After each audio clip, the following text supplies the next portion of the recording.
Hey guys, how's it going? Welcome to my video. So, we're doing this video on sway bar links. Now, I changed the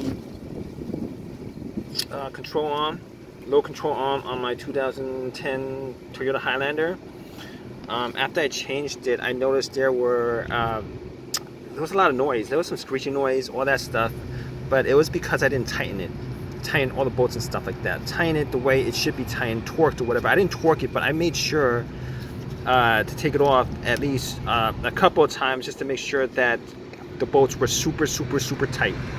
All right, but after that was done, I still had some clunking. Every time I would turn, there would be like a clunking sound.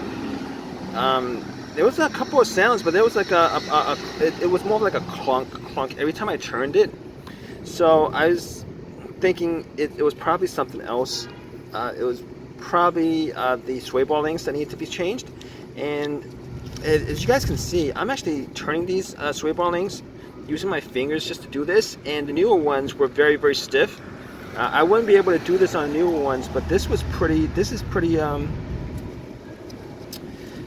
hopefully it fixed my issue. I mean, I haven't driven it yet, I just put it on, and it needs to be changed anyway. It's got like, this is like the original ones, I'm pretty sure, with 250,000 miles on it.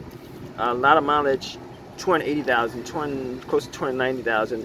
A lot of mileage on these links. Changed it anyway. Hopefully that changed the issue. I actually looked under there after taking the tires off and checking, just to make sure that all the bolts were still tight and didn't come loose or whatever.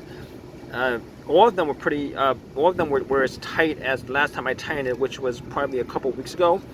Now, hopefully this solved the issue of, let me see, I had my car shaking when it went above 60. Hopefully this actually solved that issue. If not, I'm probably gonna get my tires reweighted.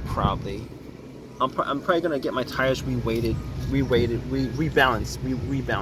Put some weights on there, rebalance or whatever. That probably should solve it, because I can't think of anything else that would cause an issue like that. But you guys are putting this on, make sure you guys tighten it as much as possible, because if the bolts are loose on this, it's gonna keep it from being effective as far as making sure that the car doesn't shake or skid or whatever else. All right, guys, take care.